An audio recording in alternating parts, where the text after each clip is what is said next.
Hello, so as you may know, I'm an IONIQ electric driver in the UK, a 100% battery electric vehicle here, and I have a day one Tesla Model 3 reservation in the UK, but there's no Tesla Model 3s here yet. So I've been very keen to try and get a test drive of a Tesla Model 3, and because of my kind of a bit erratic work schedule when I'm travelling, I've had two opportunities so far to sit in a Tesla Model 3, once in August 2018 in California, and last week in Copenhagen, Denmark.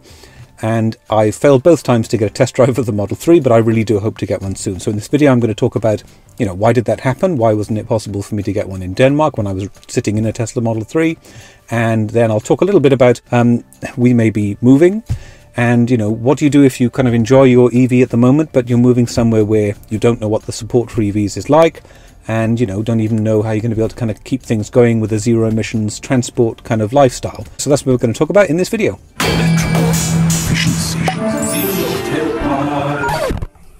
Okay, so we're going to start here with some footage from Denmark and the Tesla store in Copenhagen, Denmark, and I'll talk about, the problems I had there getting a test drive, which was again my own fault, just like it was in California last year in 2018. And then we'll look at some footage of Sweden and Denmark, where I was traveling this past week, and I'll talk about, EV infrastructure and country support for zero emission transport. Okay, so now we return to the Tesla store in Copenhagen, Denmark. Now they had three Tesla Model 3s there as far as I could work out. Two of them, a red one and a black one, were outside and were on almost sort of constant rotation for customer test drives. There was also a Tesla Model X outside there, but that didn't seem to be getting any love whatsoever. So yeah, that was the kind of reason why, just turning up impromptu.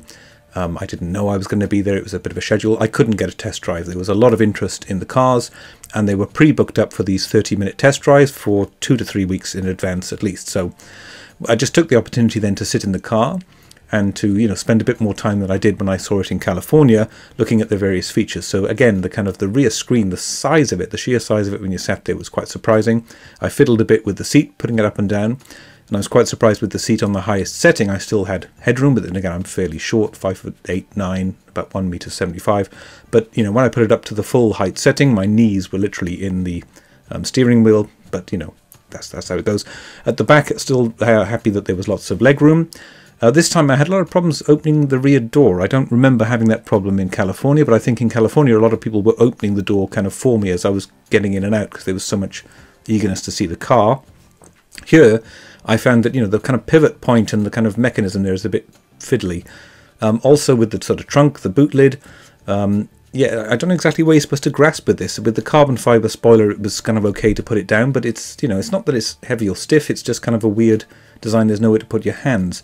This was the first time I kind of reported, as was widely made known, that it was going to have CCS, the Tesla Model 3, for the European market.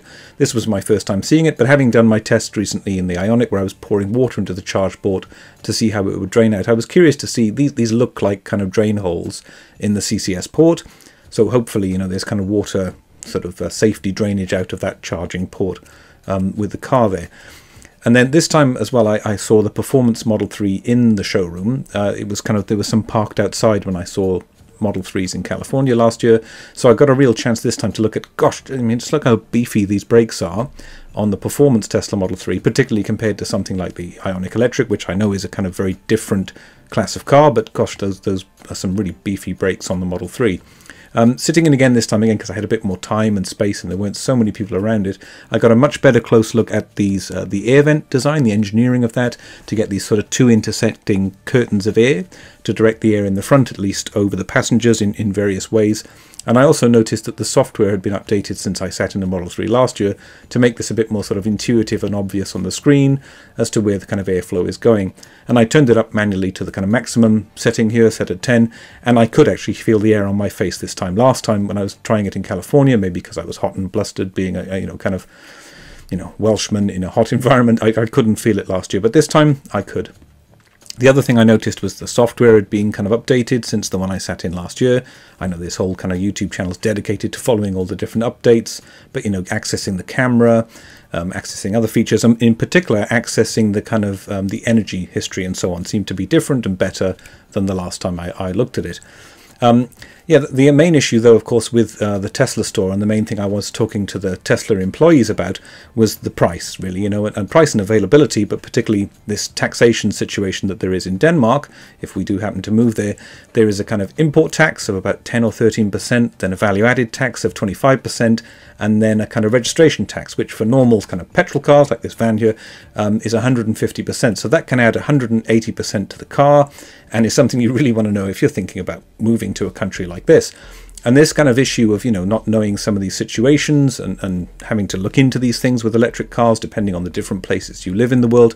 This brings me now across the Öresund Bridge to, footage I have from Sweden, and thinking about, how do you even, understand whether a country is good for EVs or not. So, I mean, I've sort of grown up in the UK, so I've been following the situation as it is there.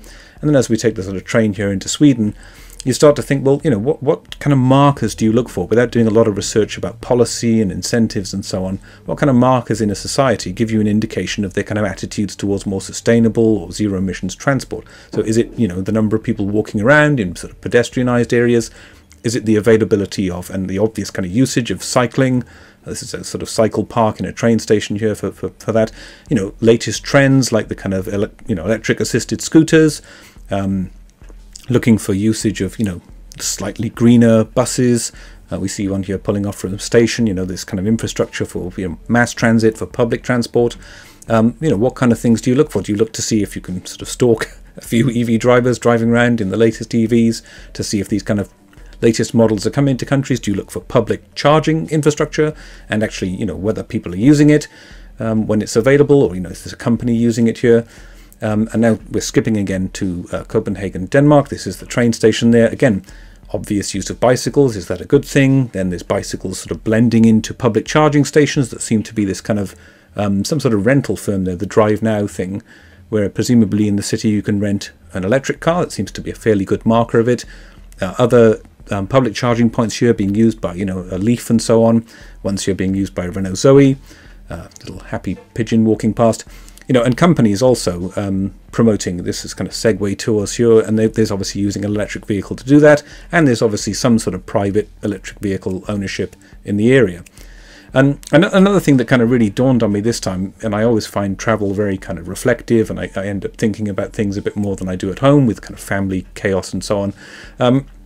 This time I was very lucky that the meeting arrangements allowed me for time to look at this culture museum. This is back in Sweden now, and just this whole possibility to kind of think about how people used to live, and how much just infrastructure and ways of configuring how we think about the technologies that we have and the ways in which we live. It's changed so much, and no doubt will change again. So with electric cars, these are things that are kind of in transition, and we're in transition, with fossil fuel cars and so on. But still, just gazing back a few centuries at how people used to live, the kind of size of houses, and just, yeah, I mean, I know this is kind of a particular kind of history museum, but just looking at the size of beds and, the kind of living and sleeping and eating arrangements of places like this, it was a really nice kind of reminder that electric cars, whatever you think of them, they're a kind of interesting moment of sort of transition in human history, really, and different technologies that people have worked with and developed over time. Yeah, this bed is not much bigger than my son's bed, he's 3.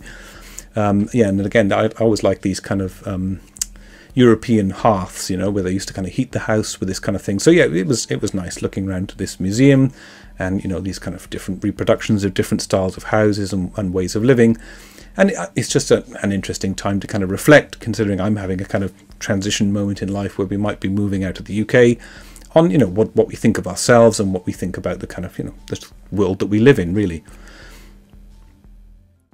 Okay, so that's my quick waffle about trying to get a test drive of the Tesla Model 3 somewhere in Europe. And yeah, please subscribe if you'd like to see more videos. I've got a feeling there's a kind of interesting transition period coming up where I'm going to be trying to figure out, whether we can keep the IONIQ in a different country perhaps, and if not, trying to find a way to stay kind of zero emissions in a different setting. That might take a while. I have no idea how difficult that's going to be to kind of keep going, but there'll be more videos about the IONIQ in the meantime, including I'm going to do a kind of sort of 10,000 mile long-term owner's review of it very soon. That's coming up, and bye for now.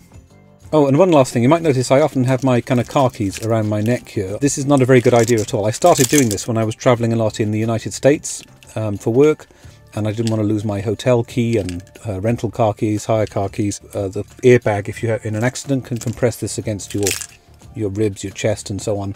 This or kind of staff cards and things, so I'm going to be keeping this in a different location from now on. I think that's a kind of sensible safety precaution, really. Okay, so bye for now.